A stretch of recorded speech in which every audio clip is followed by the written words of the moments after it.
rencontre, s'écoute, se lit et se regarde.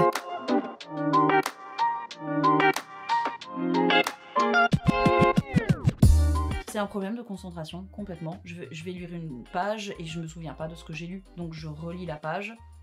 Donc j'ai bien senti pendant l'audition que c'était pas du tout ce qu'elle cherchait, mais par contre je me suis dit j'ai quelque chose à faire là-dedans. Et donc j'ai pas dormi de la nuit, j'ai fait un montage vidéo avec des choses que j'avais fait physiquement, etc. Et vraiment j'ai insisté. Je me suis rendu compte que ce que je pouvais défendre sur scène bousculait en fait certaines femmes, certains hommes aussi dans leur rapport au corps. Et ça, c'est être politique en fait. Raconte la rencontre. Bonjour, Bonjour. j'ai une hésitation. Est-ce que je dois parler à Cosette ou à Laure? Bah, là, t'es en face de Laure, donc bonjour Laure. Eh bien, bonjour Laure. Est-ce que tu pourrais nous dire qui es-tu, que fais-tu? Waouh, je suis un humain.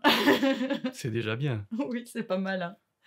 Hein. Je suis une personne qui fait de la création, du coup, de la performance, du théâtre, et j'ai créé un personnage burlesque qui s'appelle Colette Collerette. Et j'aime bien toucher à tout, mais du coup, ouais, je suis une créatrice. Et- Alors, je trouve que les mots sont très importants, mais c'est vrai que définir la création et mes champs de création, pour moi, c'est comme créer une limite, donc j'aime bien garder les portes ouvertes.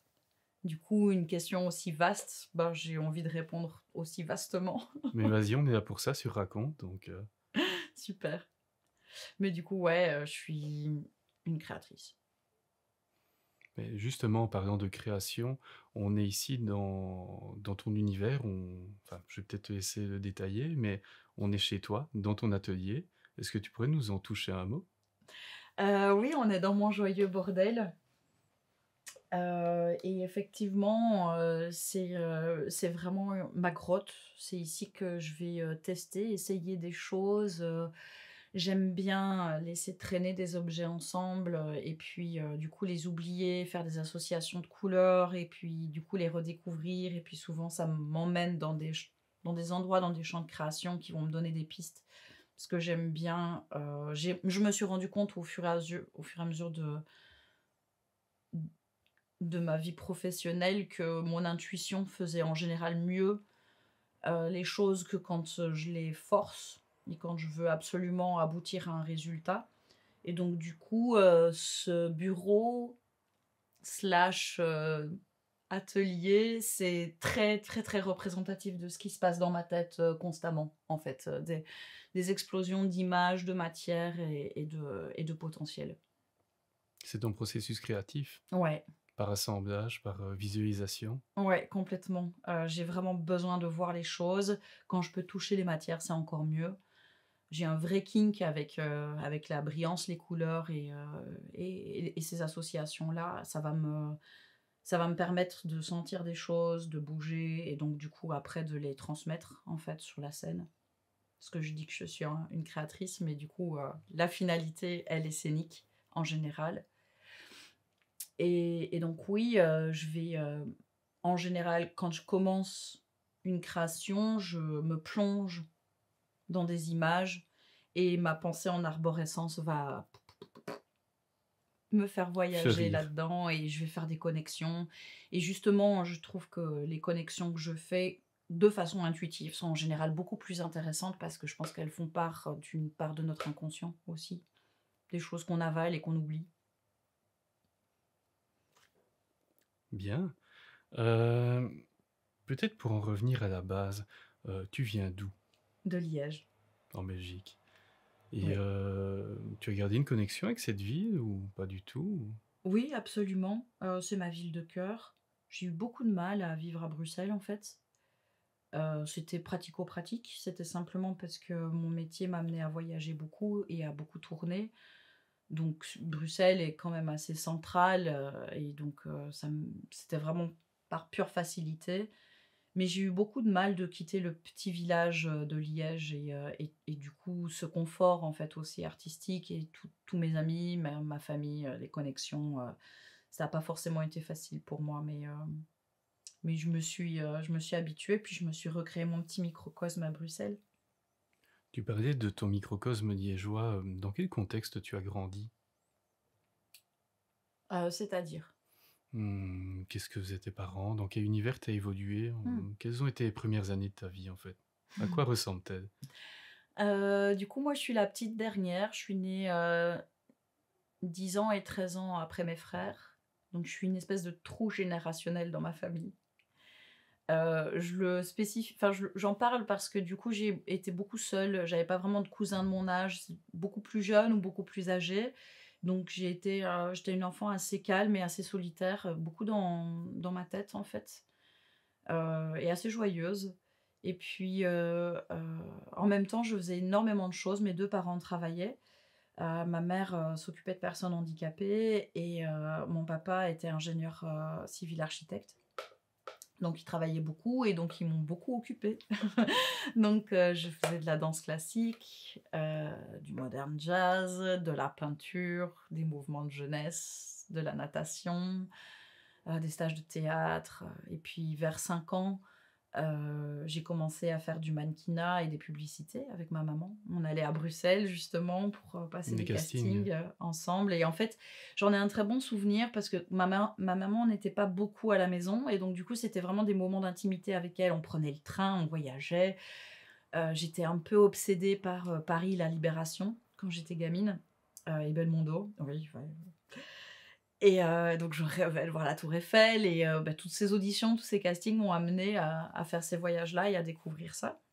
Et c'était fantastique de pouvoir, du coup partager ça avec elle. Et elle avait un discours très simple, par rapport à ça. À partir du moment où ça m'embêtait, ça devenait une charge, ben, je pouvais le dire et on arrêtait. Et effectivement, en fait, vers 17-18 ans, à un moment donné, éthiquement, il y a quelque chose qui il y avait une ça bloquait pour moi. Je voulais pas être, le médium d'un produit de consommation ou enfin, il y a quelque chose qui me dérangeait dans le rapport à mon image et donc j'ai voulu arrêter. En fait, j'ai fait une dernière publicité, je l'ai pas bien vécu, j'en ai parlé, puis j'ai arrêté et en fait, je rentre au conservatoire. C'était vraiment idéologique, en fait, le En blocage? entre autres, mais il y avait aussi cette espèce de prise de conscience de, bah, en fait, maintenant j'ai envie d'apprendre le métier. Tout simplement, j'ai envie oui,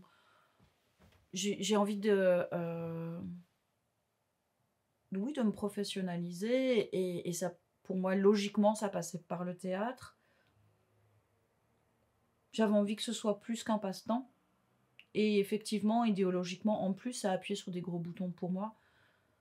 Je suis quelqu'un qui a toujours posé beaucoup de questions, petite aussi, Ou qui sait poser beaucoup de questions? ouais, ouais, ouais. Oui, très curieuse.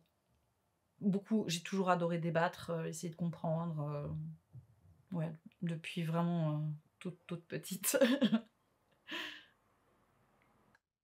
Raconte, où chaque format donne vie à une histoire. Pour cet épisode, en fait, on s'est donné un petit challenge avec toi juste avant, on en parlait ici en coulisses et je vais expliquer pour les gens qui ne font que nous écouter en podcast. On s'est dit que tu allais, au fur et à mesure de l'épisode, te transformer en ton personnage scénique et petit à petit, par touche, on va faire des petites coupes et chaque fois, tu vas remettre une petite couche, on va y aller crescendo et on espère qu'au final, on verra apparaître Colette. parfait.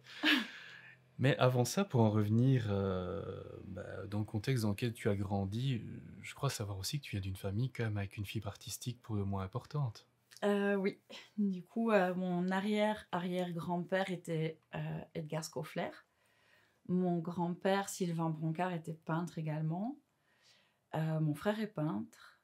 Mes tontons étaient peintres également. Mon père a fait de la peinture. Enfin bon, ça a toujours, vraiment fait partie, de la famille et j'ai beaucoup arpenté les musées avec mon papa. Ça t'a donné toute une culture, on peut imaginer, de te balader, de grandir au fur et à mesure des musées, voir des ateliers des membres de ta famille. Oui, en fait, j'ai du coup, je pense, un rapport très, familial, et est nécessaire à l'image. J'adore la composition, la matière, les couleurs, et en fait, ça fait vraiment partie de mon système de fonctionnement. Disons que je peux avaler des images pendant des heures, là où je vais pas savoir ouvrir un livre et lire, en fait.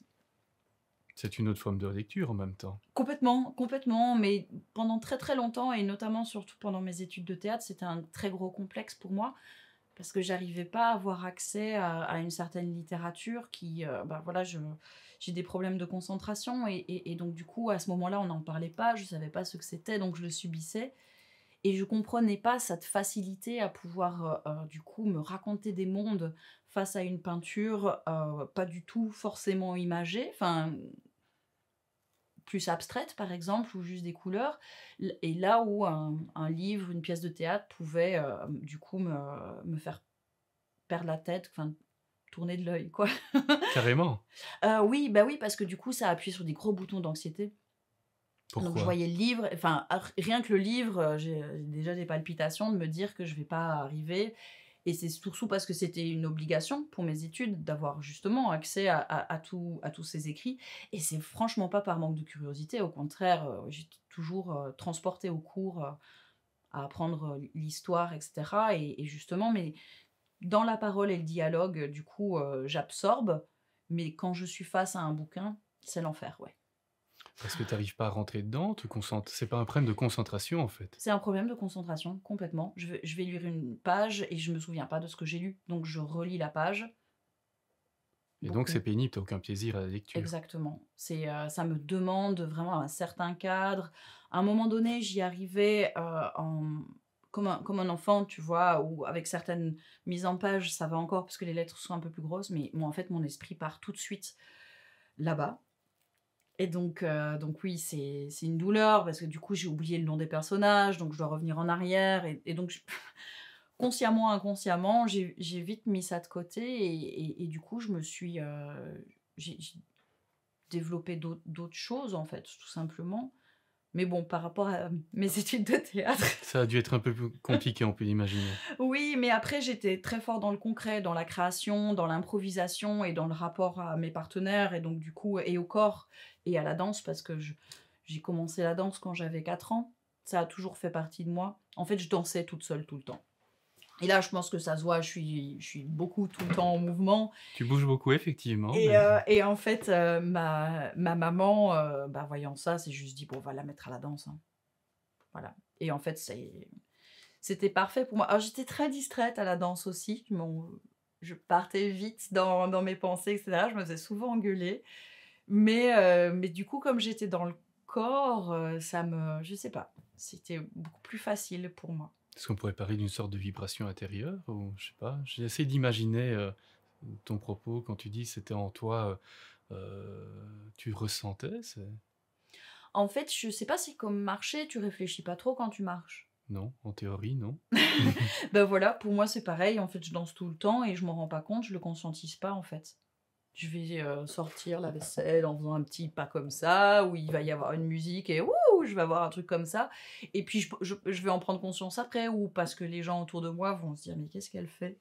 Ouais, je fais pas des pirouettes pas chassées, entre chaque 4, hein, mais je vais avoir des petits élans, tu vois? Voilà, comme ça.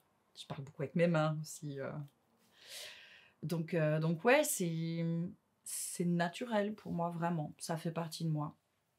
Et ça fait aussi partie, j'imagine, de mon inconscient, vu que, à 4 ans, j'étais déjà comme ça. Et comment tu as évolué justement d'une danse, on va dire, plus classique à ce que tu fais aujourd'hui? Il y a eu tout un cheminement. Ah oui, beh, j'ai testé plein de choses. Dis-nous. En fait, je suis très curieuse. Donc du coup, Nous aussi. à un moment donné, j'étais vraiment dans une recherche de découverte de comment utiliser son corps. Et justement, pendant mes études de théâtre, Là, on est à 20 ans, plus ou moins. ouais, du coup, je suis rentrée au conservatoire, j'avais 17-18 ans. Mmh. Ça dure 4 ans, 22. Puis je me faisais tout le temps engueuler parce que je dansais sur le plateau. Tu la danseuse.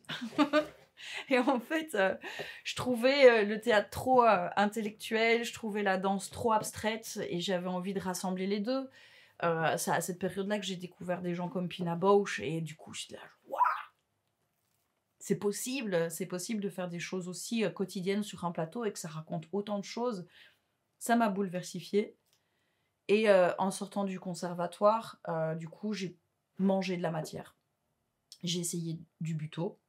C'est-à-dire? C'est de la danse, du coup, qui est née au Japon après Hiroshima et qui travaille vraiment sur la lenteur et la décomposition du mouvement. OK, donc ça, c'était un peu à contre-courant de ce que tu fais de manière innée? Lentement, doucement, réfléchi peut-être? Non, justement, l'idée est de vraiment couper le cerveau pour arriver à un mouvement qui n'est pas réfléchi et qui est complètement émotionnel. En fait. Donc tu peux retrouver du buto dans beaucoup de choses parce que comme beaucoup d'art japonais, en fait, il y a toute une philosophie autour et c'est ça qui me touchait vraiment. Justement, c'est que, en tout cas dans les personnes que j'ai rencontrées à l'époque, il y avait vraiment un besoin et une envie de d'ouvrir des portes et de casser des frontières entre les choses et de créer du lien. Et ça me parlait énormément de créer du lien et de ne pas, rentrer dans des, «il faut, je dois». De simplement répondre à des consignes. En général, quand on me demande une consigne, je pète tout, consciemment et inconsciemment. En tout cas, je le remets en question et du coup, j'essaye de le prendre par différents De points. renverser la table? Ouais, c'est ça et de voir ce qu'on peut faire avec et ça m'a toujours servi, dans mes créations. Je me souviens de points de stop avec des costumes où à un moment donné, tu arrives, tu sais, à un moment où tu es là genre: J'ai plus d'idées, ça fonctionne pas», tu l'essayes, tu le mets sur toi, tu trouves pas ça beau et en fait, ça m'est arrivé plusieurs fois, simplement je prenais le costume, hop, je le mettais à l'envers et ça fonctionnait. C'est comme C'est ça, bon, pas renverser la table, renverser le costume, mais voilà et là, ben, avec la du coup, je cherchais vraiment tout ce qui était danse, théâtre, interprétation, mais avec le corps. Tout ce qui était le courant, du coup flamand, c'était génial, pour moi. Je me suis retrouvée à faire des stages, de danse ou enfin, plus je pouvais tester et me tester par rapport à ça et plus j'étais heureuse et c'est comme ça que j'ai découvert, en fait, le cabaret, vraiment par curiosité. tu connaissais pas du tout avant? Non, en fait, je travaillais, je faisais du théâtre de rue à l'époque et j'avais rencontré une compagnie toulousaine, qui m'avait proposé de rentrer dans la distribution d'un spectacle autour de l'intimité et de l'entresort. Donc en fait, on était sous un parapluie, rallongé par un tissu, donc on voyait que les jambes avec les talons et le spectateur venait en dessous du parapluie et il se passait quelque chose. On avait travaillé avec un auteur namurois, Jean-Pierre Daupagne, la compagnie La Passante, et il avait écrit des textes exprès pour le concept. Et donc du coup, tout ce rapport à l'intimité, au spectateur, les yeux dans les yeux, m'avait vraiment énormément plu. J'adorais en fait avoir accès d'un seul coup à une bulle d'intimité dans l'espace public. Là où dans le théâtre ou même la danse en salle, dans la boîte noire, il y avait une question de projection et une question de scénario et de choses un peu plus fixées. Là, j'étais dans un rapport de rencontre avec des humains et donc du coup avec quelque chose qui se remettait en question à chaque rencontre et je trouvais ça vraiment passionnant. J'ai tourné avec ce spectacle une dizaine d'années, je pense. Puis ma carrière de cabaret a pris plus de place et donc pour moi c'était un peu compliqué de continuer les deux. Et en fait, grâce à ce spectacle, j'ai commencé à me poser des questions autour de l'intimité, du corps de la femme. J'étais avec une amie, on a commencé à travailler autour de la vidéo, des vidéoprojections, du corps, du texte. Puis on a fait une première création ensemble qui a été un super chouette premier essai dans un festival en Bretagne. On avait investi une vitrine de magasin et on faisait des vidéoprojections dessus. Et puis on a essayé d'étendre le concept mais on a vraiment fait un four, ça a vraiment été très très mauvais. Et donc j'étais très triste, à cette période-là et je suis tombée par hasard sur une annonce qui me disait, tu aimes la danse, tu aimes le théâtre, tu aimes, le vintage, le rétro. Moi j'étais là: «Oui, oui, oui, oui, oui, oui, oui, oui» et donc en fait, c'était, Lady Flo qui cherchait, qui faisait un casting pour, monter une revue au théâtre des 2 Gares, qui était un théâtre ici à Anderlecht et elle cherchait de nouveaux talents, en fait et moi j'ai vu cette annonce, pour moi c'était évident, je devais faire quelque chose là-dedans. Le casting à Bruxelles avait déjà eu lieu et l'audition prochaine était à Gand pour le lendemain. Donc en 24 heures, j'ai créé un numéro burlesque sans savoir ce qu'était le burlesque. En allant voir sur, un peu Google, sur ce qu'ils disaient dans l'annonce, en recherchant un peu des mots-clés. Je suis arrivée avec un projet où justement il y avait des vidéoprojections, puis j'étais toute nue et je m'habillais. Je voulais qu'on se souvienne de moi, donc je me suis dit: «S'il faut se déshabiller, je vais m'habiller». L'esprit de contradiction, Renverser la table, renverser les habits. voilà. Et en fait, ça a pas du tout, marqué la productrice que, ah bon, monsieur ne veut rien savoir faire de ça. Mais par contre, était dans le jury de l'audition, Patrice Ornès qui du coup, était un photographe, Georges Benguébel, et Lolly Wish, si je me souviens bien et en fait, ils ont dit à Flo à l'époque: «Mais en fait, si elle est capable de proposer ça à une audition, ça doit être sympa de travailler avec elle en spectacle». Donc et moi de mon côté, j'ai eu cette espèce d'instinct de: «Vas-y, fonce». Donc j'ai bien senti, pendant l'audition que c'était pas du tout, ce qu'elle cherchait, mais par contre, je me suis dit: «J'ai quelque chose à faire là-dedans» et donc j'ai pas dormi de la nuit, j'ai fait un montage vidéo avec des choses que j'avais fait physiquement et cetera et vraiment j'ai insisté. C'est là: «Est-ce qu'on peut se revoir?» Et Flo, elle a senti qu'il y avait aussi quelque chose. Ils organisaient un spectacle à Caen, à ce moment-là avec, certains artistes qui donnaient des workshops, Lada Red Star donnait un workshop, autour du burlesque et cetera et là, pour moi, ça a été, une évidence. La rencontre. Bah, la rencontre, pas forcément avec tous ces gens, mais vraiment avec l'univers burlesque. Mmh. En fait, j'ai découvert une communauté que j'avais cherchée toute ma vie. Toute ma vie, j'ai été, la nana qui avait envie de s'habiller années 60, qui demandait à sa mère quand elle avait 8 ans pour être déguisée en résistante française. Enfin, j'avais toujours eu un rapport, avec, l'histoire de la mode très, très fort, et à Liège, à l'époque, ben, on n'avait pas Facebook, on n'avait pas Instagram et On cetera, était donc en quelle j'avais année, plus ou moins? pardon? On était en quelle année, plus ou moins? Bah, du coup, moi, je suis née en 85, là, j'ai 39 ans. Donc ouais, à l'époque, Début des années 2000 quoi, plus ou ouais, moins. c'est ça, j'avais 15 ans dans les années 2000 et à ce moment-là, ça existait pas encore, je tchattais sur IRC, quoi. Mais mais du coup, je me sentais un peu seule par rapport à toutes ces envies, trouver ça en magasin, c'était impossible. Quand, j'allais dans des boutiques de seconde main, je me faisais engueuler par ma mère qui ne comprenait pas pourquoi je voulais porter des vieilleries parce qu'elle, c'était son adolescence, les années 60. Et donc là, je rencontre des gens qui sont passionnés par ça. Waouh! Ça existe! Nouvelle rencontre. Exactement.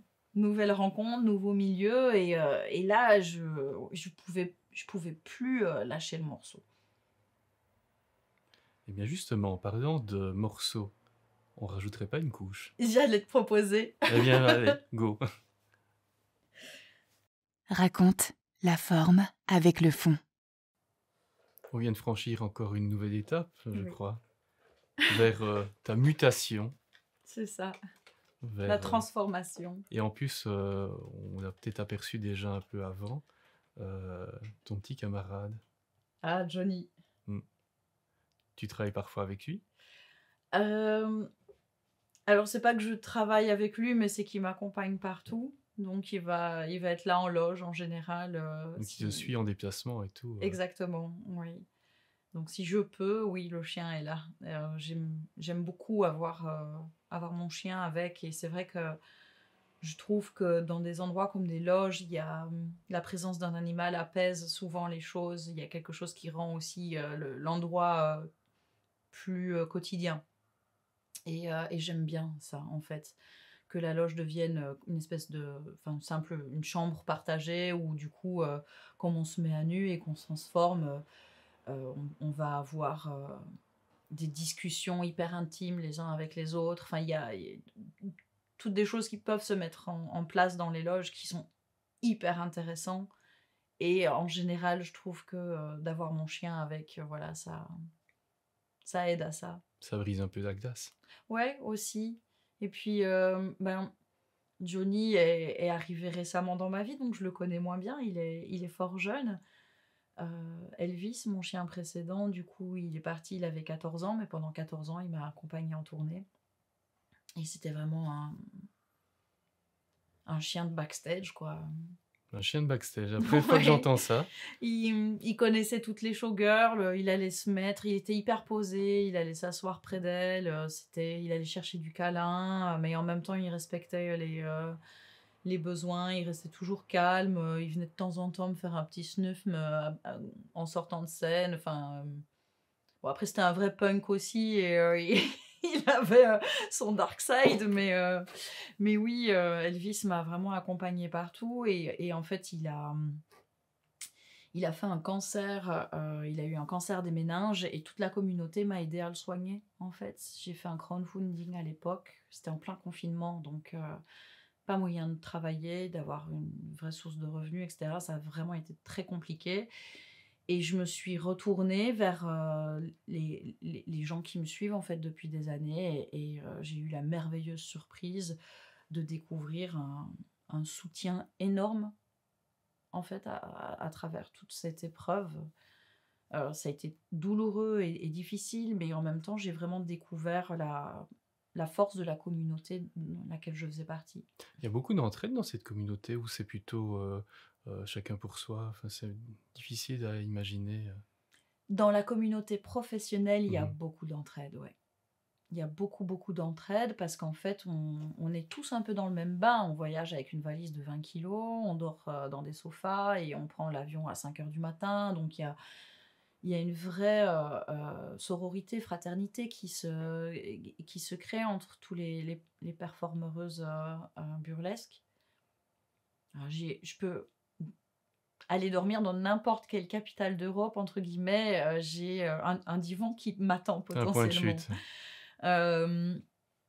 C'est assez fort, et je spécifie bien, je fais la différence en communauté amateur et professionnelle, parce qu'il y a beaucoup de semi-amateurisme du coup dans le milieu du cabaret et du burlesque, et pour moi l'amateurisme apporte du coup des questions d'ego qui sont pas toujours bien placées, en fait. Là où quand tu es un artiste professionnel, tu fais ton travail. Donc ça te rend aussi plus... comment dire? Tu travailles moins dans l'émotion, et en même temps, tu es beaucoup plus disponible à l'émotion et du coup à la rencontre de tes collègues. C'est une toute autre approche. Complètement, complètement. En fait, c'est ton métier, ta vie et ta source de revenus, donc forcément tu l'abordes pas de la même façon que quand c'est plus un loisir que tu fais le week-end pour toi, en fait. C'est complètement différent. J'ai toujours eu tendance à dire et à parler du fait que... Enfin, je tiens aussi d'abord à spécifier que j'ai aucun jugement par rapport à ça. Pour moi, il faut juste que ce soit un choix. Voilà, d'être professionnel ou pas, d'assumer ce choix. Mais j'ai toujours tendance à dire qu'un artiste va aller sur scène avec quelque chose à donner ou avec quelque chose à prendre, en fait. Et notre rapport au public, du coup, va être complètement différent de notre façon d'aborder le métier. Si on vient sur scène avec quelque chose à offrir, à donner aux gens, on, on- on développe tout un... Enfin, on est au service du public, on est là pour eux, tandis que quand on vient sur scène pour prendre quelque chose du public, un regard, de l'amour, une validation, en fait, on vient chercher quelque chose. Donc forcément, c'est pour moi un rapport plus amateur. Ça ne veut pas dire que l'un n'empêche pas l'autre, que les chemins ne peuvent pas se croiser, parce que la vie est faite de nuances. Et que moi, enfin, ça m'arrive aussi de monter sur scène avec un besoin de prendre quelque chose, évidemment. Il y a vraiment... les frontières sont très, très floues. Mais je trouve que ça aide à avoir une réflexion autour de ça et peut-être à certaines personnes de faire le grand plongeon pour devenir professionnel et à d'autres, ben, justement, de faire un step en arrière. Ok, ben, en fait, ça demande un certain sacrifice que je ne suis pas prête à faire, donc du coup, je vais rester amateur. Et à partir du moment où on est honnête avec ça, moi, je suis absolument ok. À quel moment tu es passé vraiment au professionnel? Bah, dans mon parcours, la frontière est très, très très, très floue parce qu'en fait, comme je l'expliquais tout à l'heure, j'ai commencé, j'avais 5 ans et j'étais pas plus amateur d'une certaine façon. Heu, comme j'ai eu comme j'ai eu mon diplôme de comédienne professionnelle, pour moi, ça m'a aidée à ne simplement pas me poser la question. J'ai fait mes études, je suis professionnelle, end point. En fait, donc du coup, je n'ai jamais eu de syndrome de l'imposteur. Disons que mon syndrome de l'imposteur, il s'est déplacé ailleurs. Où ça? Plus dans la prise de parole et l'intellectuel, justement. Je disais tantôt aussi, je lis pas beaucoup. Hem, c'est un milieu d'hommes, le théâtre, et donc du coup, en tant que femme, c'était difficile pour moi parfois de prendre ma place et de pas avoir la sensation d'être une idiote, en fait. Donc oui, la prise de parole peut pour moi être très intimidante, même si j'aime beaucoup débattre et parler. On est en plein dedans, là. Mais oui. Parce que je perds aussi mes fils, je cherche mes mots et dans un milieu de gens qui parlent très, très fort, où justement la parole est une prise de pouvoir, ben, ça pouvait me déconcerter beaucoup. Et Tu d'où aussi le travail de corps, je pense. tu viens de parler de prise de pouvoir. Oui. Quand tu es sur scène, c'est un peu une prise de pouvoir aussi. Complètement. Ah, du coup, j'ai tendance à dire dans mes workshops, quand je travaille avec des personnes qui découvrent le burlesque, que la scène est mon royaume et que du coup j'en suis la reine et que je suis un dictateur. Et ça aide en général aux personnes qui veulent s'y essayer à couper l'excuse, à s'excuser de justement prendre le plateau. Il y a rien de plus infernal pour moi que de voir quelqu'un qui propose une performance et qui s'excuse en le faisant. J'ai autre chose à faire en fait. Faut y aller à fond. Ben oui. Il faut croquer la pomme, il faut foncer, il faut plonger dans le bain. C'est comme ça qu'on fait en fait. Donc oui, effectivement, c'est de l'ordre de la dictature, mais c'est pour ça qu'il y a une responsabilité aussi à se donner par rapport à ça. J'aime bien dire qu'avoir un micro en main, c'est une arme. Parce qu'en fait, on dit des choses aux gens, on influence les gens. Euh, c'est assez mystérieux et fantastique, mais les gens, quand on dit quelque chose au micro, ont toujours tendance à te croire. Si j'arrive sur scène et que je leur dis bonjour, je m'appelle Mireille, j'ai 25 ans, il y a des gens qui vont me croire. Je veux dire, si je suis convaincue de ça. Pendant très très longtemps, on parlait du rapport Colette-Laure, pendant très longtemps et toujours maintenant, les gens pensent que je m'appelle vraiment Colette, ne font pas forcément la différence. Et je me suis retrouvée dans des situations de gens qui étaient vexés d'apprendre que je m'appelle Laure. Pourquoi? C'est leur problème, mais je sais pas, c'est comme si je leur avais menti. Là où moi, il n'y a pas de mystère, en fait, j'ai un personnage et c'est absolument totalement logique, enfin c'est normal que ce personnage ait un nom. Et comme il y a un rapport peut-être à la mise à nu, à l'intimité, c'est comme si je leur avais menti, je les avais floués quelque part. Mais de nouveau, cette vexation leur appartient. Moi, je suis assez claire avec ça. Le personnage, c'est pas un peu aussi une armure? Complètement. C'est un masque. C'est complètement un masque qui Vu que protège, qui permet, en fait. Et ça a toujours existé dans l'histoire du théâtre. Le masque, le faux nez, la commedia dell'arte, les têtes en papier mâché. Tout ça, c'est un travail qui permet aussi une approche du corps qui est différente. Et en parlant d'approche du corps, quel est ton rapport au corps? Comment tu vis ça? Euh, Dans ton évolution aussi.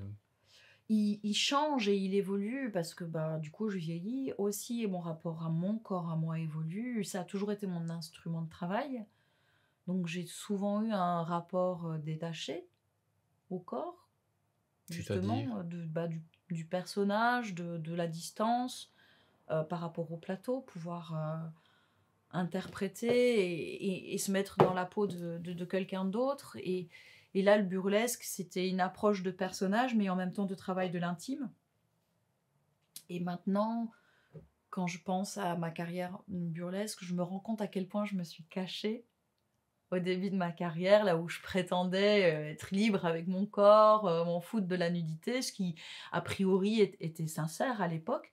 Je me rends compte que, j'avais beaucoup plus de barrières que maintenant. Mon travail burlesque est maintenant beaucoup plus sexuel que ce qu'il l'était à l'époque. Beaucoup plus érotique plutôt. Heu, à l'époque, j'avais besoin de faire une vraie différence entre le striptease et le burlesque. Je parlais de tableau vivant, il y a quelque chose que j'assumais peut-être un peu moins dans le rapport à l'érotisme et où maintenant, ce rapport à l'érotisme me passionne tellement qu'en fait, je l'assume complètement.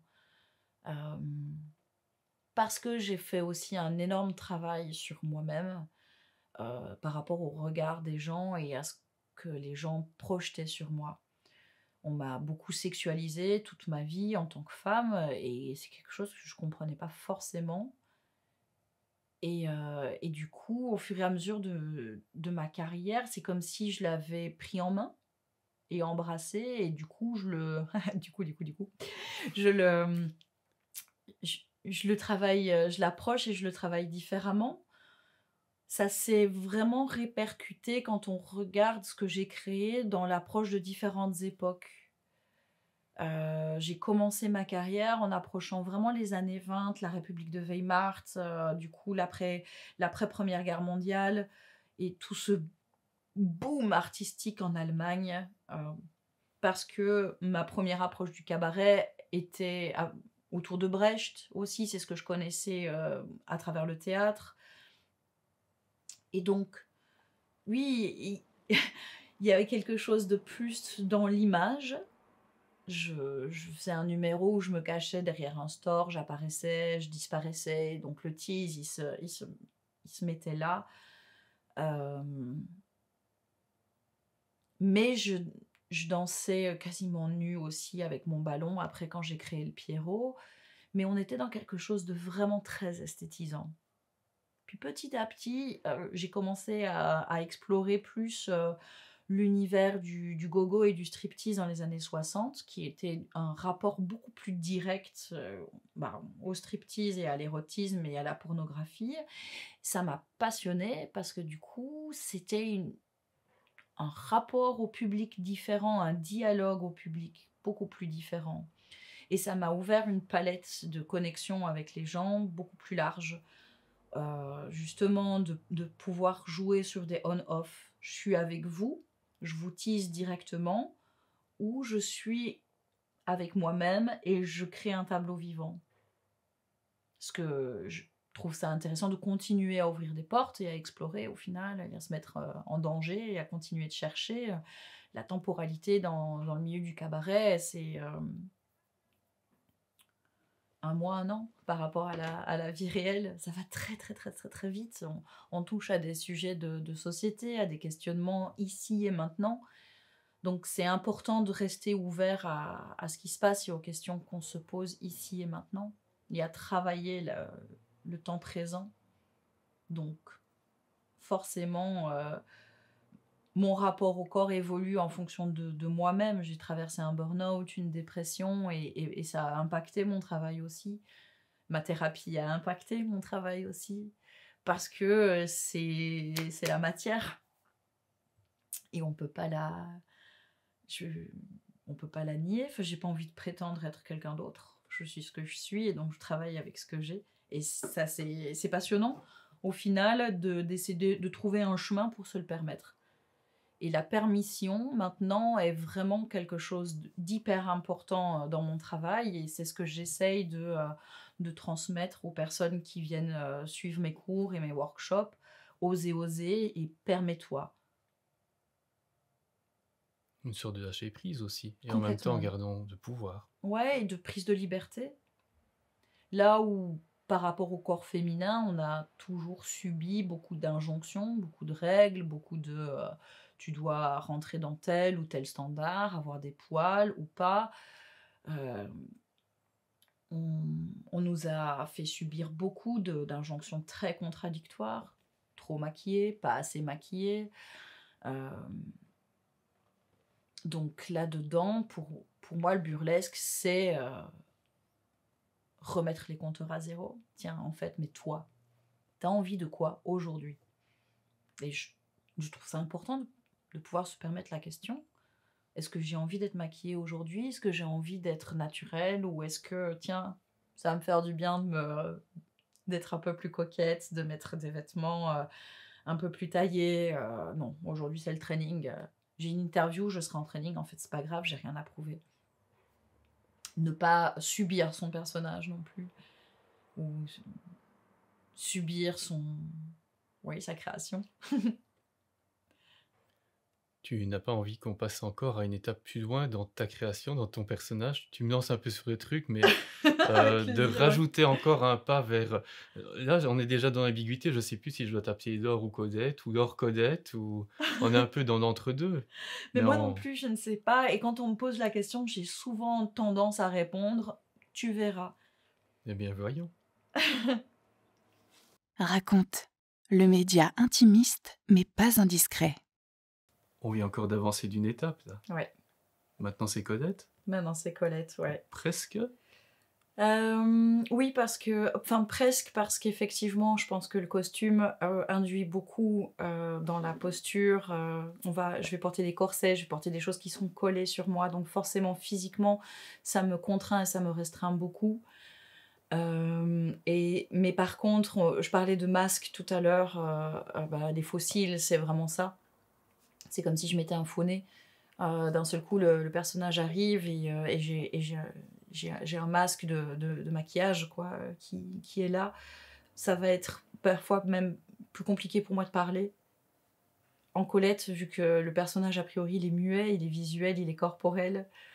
Euh, et je ne vais pas invoquer le paquet de frites cet après-midi, qui est une tornade, qui est un autre personnage que j'ai, qui est Colette, mais du coup, en paquet de frites. Et c'est vraiment... là, je suis vraiment dans du clown et dans de l'irrévérence. Je me moque de la showgirl, justement. Je me moque de moi-même, donc ça peut partir vite en sucette. C'est un pastiche. Oui, complètement. Complètement. En fait, à un moment donné, j'ai eu besoin de me moquer de moi. En tout cas, de le questionner, Yoni? Cherche son partenaire de scène qui s'est perdu dans les rideaux. Voilà. Il faudrait pas qu'on oublie qu'il est là. Mais donc oui, j'ai eu besoin de questionner la showgirl et tout ce rapport à la beauté très contrôlée, justement. Je me suis demandé, tiens, mais en fait, et si on pétait tout? si, si je prenais parole et si simplement je me moquais de moi-même. Donc en fait, je fais un effeuillage qui rate, je reste coincée dans mon corset. Je commence le numéro en parlant, en expliquant mon œuvre artistique. J'explique que je suis la Dita Von Teese du plat pays. Je donne 2-3 références aux gens et en général, j'aime bien mixer ce numéro avec quelque chose d'extrêmement premier degré et un striptease vraiment très maîtrisé.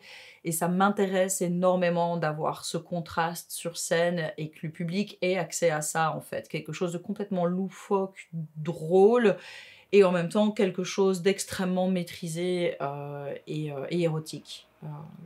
J'adore ce type de contraste, ne pas être là forcément où on m'attend. Et en partant de ça, comment tu crées le personnage? Euh, je vais vraiment essayer d'invoquer mon inconscient, sinon j'intellectualise trop les choses et en fait je me rends compte que ça me donne de la distance et que je finis par ne pas réussir à les incarner. Donc une création n'est pas l'autre. Les impulses ont toujours été différentes. Ça part de l'image, en général, toujours. Mais même, c'est parfois des commandes, des challenges. On va me demander de travailler pour les besoins d'un spectacle autour d'un univers, et du coup je vais plonger dedans et je vais créer autour de ça. Là en l'occurrence le paquet de frites est né d'une proposition de Kimi Yamen, Bastien Poncelet qui est scénographe, et on travaillait ensemble autour du carnaval, du grotesque et oui, enfin du folklore belge en fait. Et donc j'ai créé cette tête en papier mâché avec lui, et j'ai créé le paquet de frites. Là où lui a créé une gilette de binge, et on a re-questionné un peu tout ce folklore. On en a beaucoup parlé, je crois d'ailleurs, Oui, oui, de oui. ça. Oui, ça. Peut-être pour les Français qui nous écouteraient, ou tous les autres d'ailleurs, le carnaval de Binche, c'est un peu une référence en Belgique, c'est au patrimoine mondial de l'UNESCO, Exactement. avec les J qui sont des personnages masculins surmontés d'une coiffe en plumes d'autruche assez imposante. Oui, tout à fait. Petit Et point. ils jettent des oranges dans le public. Et en fait, justement, tu l'as très bien dit, c'est une société masculine. Et pour y rentrer, il faut avoir un père. Ça se passe de père en fils. Et donc lui, qui vient de la région, en fait, s'est senti exclu de ce carnaval, de ce folklore, enfin sans vouloir parler à sa place, évidemment. Mais donc il a eu besoin de le questionner, et il l'a admirablement fait. Mais donc c'est de là qu'est parti le point de départ du paquet de frites, et je peux en citer bien d'autres, hein, mais souvent c'est un point de départ, une demande, et moi je vais prendre la fusée de la création. Alors après j'ai des temps de gestation aussi qui vont partir de une semaine ou dans l'heure à 6 ans. Tu as une limite pas dans le temps, mais plutôt dans la création du personnage et dans ce qu'il ou elle peut faire. Qu'est-ce que tu entends par limite ? Ma limite, elle va être financière, en fait, concrètement. Okay. Pour la création propre du matériel. Exactement, parce qu'en fait, je vais travailler avec des plumes, j'aime travailler avec des matériaux nobles, mais tout ça coûte de l'argent. Faire des essais, ça coûte de l'argent. Être conceptuel, ça coûte de l'argent. Et moi, je m'autofinance depuis le début. J'ai tout payé moi-même. Et donc, du coup, ma limite, elle va être là, dans la création. À un moment donné, je vais plus pouvoir investir. Donc, c'est pour ça que les choses aussi, elles prennent du temps. Parce que je travaillais, par exemple, autour de Loïc Fuller. Et je mettais au point une danse serpentine. J'avais prévu de faire de la vidéoprojection et de travailler avec un système de mapping. Mais en fait, à un moment donné, j'ai acheté une partie du matériel, puis j'ai dû arrêter parce que j'avais plus de fonds. Et puis, j'ai été copiée. Et puis, en fait, à un moment donné, ça m'a coupé ma source créative autour de ça. Et puis, je pense que pour le moment, il est en jachère. Mais je pense qu'à un moment donné, je vais y retourner. Mais je vais y retourner avec un autre œil, évidemment. Une approche différente. Exactement. Et ça, je trouve ça intéressant de garder ces créations en vie, en fait, parce qu'elles sont faites pour être en vie, vu qu'elles sont faites pour être sur scène. Et je préfère... j'aime n'avoir aucun complexe par rapport à ça. Il me dit, ah non, là, toi, tu vas aller au frigo un petit temps, en fait. Et c'est pas grave, parce qu'il y a d'autres choses qui sont en mouvement. Et moi, je vais avoir besoin de mettre d'autres choses et de défendre d'autres choses sur scène. Une fois, j'ai oublié un costume, et du coup, j'ai créé un numéro dans la minute pour la soirée, puis c'est devenu un numéro signature que je fais toujours au Cabaret Mademoiselle, qui est un numéro où je danse nue avec le rideau, et en fait, on voit juste mes chaussures, et je montre mes mains au début, mais en fait, toute cette danse, elle a existé parce que j'avais mis que 2 costumes dans ma valise. C'est un heureux accident. Plutôt que d'en faire un accident, j'en ai fait une force, en fait. Encore une fois, renverser la table, on y revient. Exactement. Exactement. Je pense que tu pourras appeler ce podcast « Renversons la table ». Pourquoi pas, ou contrainte créative, je sais pas. On cherche toujours un titre, de toute façon. Mais de la contrainte naît souvent la créativité. Et en fait, soit on décide de subir le problème, soit on décide de le prendre à bras le corps. Et donc, moi, je me suis retrouvée au cabaret. Je disais, en fait, qu'est-ce qui pourrait m'être utile ? Tiens, si je dansais avec le mobilier. Et en fait, j'ai pris énormément de plaisir. Il est bourré de références par rapport à l'histoire du burlesque, parce qu'en fait, souvent les effeuilleuses terminaient leur numéro en prenant le rideau et en jetant la dernière petite culotte, où on a beaucoup d'images comme ça. Et donc pour moi, c'était vraiment une chouette approche de la pin-up. Est-ce qu'il peut y avoir un côté politique à ton travail? Euh, alors au début, il n'était pas conscientisé du tout. Et je m'en défendais et je voulais pas être politique du tout. Euh, mais je me suis rendu compte que mon corps de femme était politique, quoi que je fasse. Quoi que je fasse, il fait parler, en fait. Donc il l'est devenu. Et dans la même idée, plutôt que de le subir, je l'ai embrassé. Je me suis rendu compte que ce que je pouvais défendre sur scène bousculait, en fait, certaines femmes, certains hommes aussi, dans leur rapport au corps. Et ça, c'est être politique, en fait.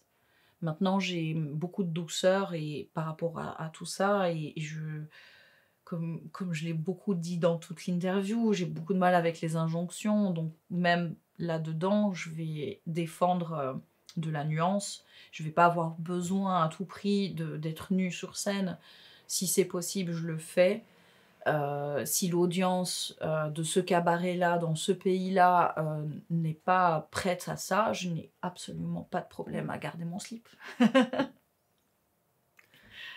Donc oui, c'est comment dire... Là, je vais peut-être avoir besoin de toi pour trouver le mot, mais c'est de la politique Dis-moi. subliminale. Bah, pas mal. Mais en parlant de sublimer, on n'irait pas à la dernière étape? Allons-y, Pour rappel, allons-y. tu te changes à chaque fois pour ceux et celles qui nous écoutent. Dernière étape. Dernière étape. Donc, allez voir la vidéo, allez voir les photos. On vous mettra tous les liens en description. Je vais passer derrière le rideau. Raconte, où chaque format donne vie à une histoire. On y est enfin? Ouais. Bonjour Codette. Bonjour. Bienvenue sur Raconte. Merci. D'où vient ce nom en fait, Codette? J'ai été nommée. Je parlais précédemment de George Ben Gable, Lady Flo. Pendant une répétition, en fait, je dansais et puis George, soudainement, s'est écrié, mais elle ressemble tellement à l'écrivaine Colette. Et Lady Flo, si je me souviens bien, a lancé un collerette et c'est comme ça que c'est né. Et en fait, c'était chantant, ça rimait, ça m'allait bien. Et moi, ça m'arrangeait très bien de ne pas devoir choisir. Maintenant que tu es dans ton personnage, comment tu fais pour appréhender celui-ci? L'appréhender? Oui, comment tu rentres dans le personnage? Là, tu viens de passer le stade final de ta transformation que l'on a commencé au début de cet épisode. Tu es Codette, tu n'es plus Laure. Comment ça se passe? Le make-up, la mise en beauté et tout ce travail de transformation m'aide énormément. C'est pour ça que j'aime vraiment prendre le temps, en fait, de me changer, de faire ce make-up. Je vais vraiment rentrer dans la peau du personnage. Et ensuite, les matières, les costumes, les plumes, ça aide en fait à... C'est tellement des choses qu'on porte pas au quotidien, ou en tout cas que moi je porte pas au quotidien, que forcément ça change ma façon de me tenir et d'être. Et donc c'est ça que je vais simplement accueillir. Donc le personnage va vraiment venir avec le costume. C'est la prise de pouvoir dont tu parlais tout à l'heure. Le côté reine, dictateur, on n'a pas oublié, hein, c'était enregistré. Non, parce que là, justement, je vais vraiment me mettre au service du costume. C'est pour ça que j'aime bien que les costumes aient une certaine contrainte. J'aime bien les corsets, j'aime bien... Il y a une contrainte physique, en fait. Oui, parce que ça va me faire bouger différemment. Ça va m'emmener là où justement, je ne pensais pas forcément aller. Quand j'essaye... Donc, je parlais tantôt on parlait de comment on crée. Je parlais souvent d'une image, d'une figure féminine. Et donc, je vais chercher autour de l'époque de ce personnage. Et dans cette époque, je vais chercher des peintures, je vais chercher des courants, je vais chercher de la musique, je vais chercher des parfums, je vais chercher des couleurs, des modes, etc. Et ça va m'emmener dans une espèce de tableau vivant complet qui va me permettre de cibler, tiens, comme costume, je vais avoir envie de ça, de ça, de ça, en fonction de mes moyens. Et du style de costume, je vais faire appel à tel ou tel costumier. J'ai beaucoup travaillé au début de ma carrière avec Céline Pinkers, qui est une styliste en lingerie, et on avait une grande complicité dans cette création, parce qu'on fonctionnait assez pareil autour des inspirations et des images.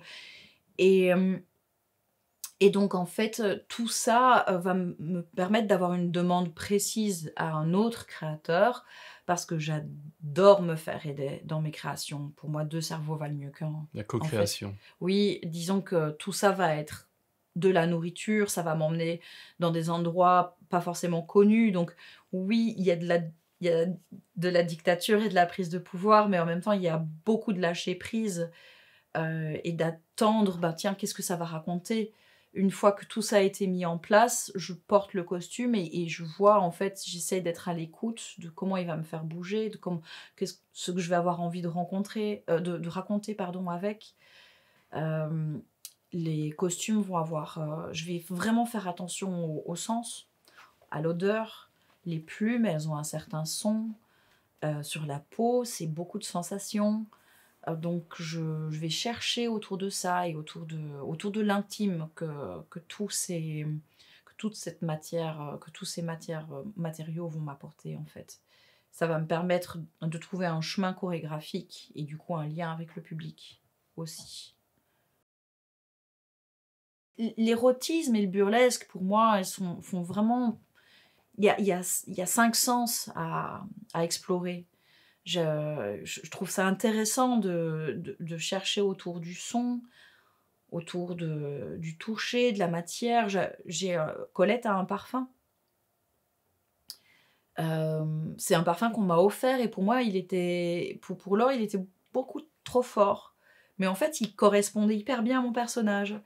Et après l'avoir mis plusieurs fois, j'ai un ami qui m'a dit « J'adore ça parce que je te sens avant de te voir sur scène. » Parce que le parfum, en fait, il prend tellement d'espace que, en fait, quand je suis dans une certaine proximité, on a l'odeur.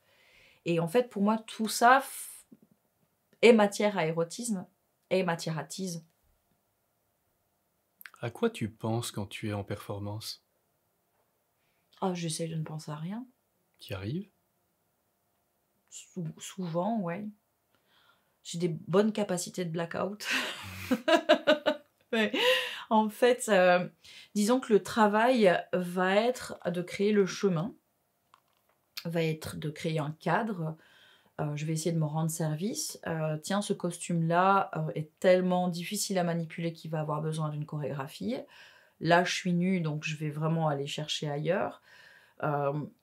Et à l'intérieur, je vais vraiment essayer de me créer un cadre confortable pour pouvoir lâcher prise et pour pouvoir être ici et maintenant avec le public. Donc, ce que j'ai en tête, ça va vraiment être raconter l'histoire aujourd'hui avec toi. Voilà. Oui.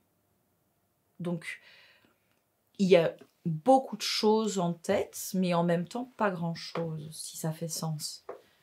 J'ai la tendance à avoir la tête bien remplie, à avoir beaucoup de choses tout le temps. Et parfois, en fait, aller sur scène, c'est comme si d'un seul coup, j'avais un... Ça te vide la tête, en fait, tout simplement. Oui, exactement. Et ça me permet d'exprimer, en fait, tout ce que j'ai besoin et envie d'exprimer. Et en même temps, pour être ici et maintenant, je sais pas, moi, certains numéros vont me demander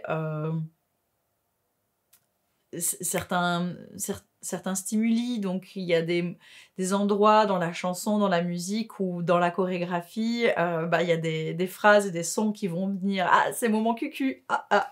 Cucu. Et donc, du coup, à chaque fois que je vais réentendre, c'est la mémoire corporelle, en fait. À chaque fois que je vais réentendre ce son, ce moment où je vais... en fait, il y a cucu. Et ça me fait rire. Et donc, je rigole vraiment sur scène. Et pour moi, ce naturel, il est hyper important, en fait, pour justement rendre la chose accessible et le rapport au public sincère et juste, et pas plaqué sur une image contrôlée. Donc il y a de la dictature, mais il y a aussi beaucoup d'anarchisme. Anarchie. Zmeme. Sur cette anarchie, on arrive un peu à la fin de l'interview. Dis-moi, qui tu aimerais entendre, voir, lire dans Raconte, à ta place? Peggy Lee Cooper. C'est qui? J'avoue, je connais pas. C'est ma marraine. C'est ma tata burlesque. Enfin, qui ne fait pas du tout du burlesque. C'est une drag queen liégeoise qui chante. Et qui est incroyable. On a commencé... En fait, Peggy Lee est née en même temps que Colette. On a le même âge de personnage. Et on s'est beaucoup retrouvés. J'ai vraiment énormément d'amour pour lui. Et il fait un travail génial justement autour de la chanson et de l'univers du musical. Très très chouette personnage à découvrir.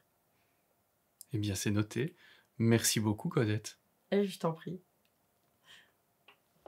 Raconte, s'écoute, se lit et se regarde.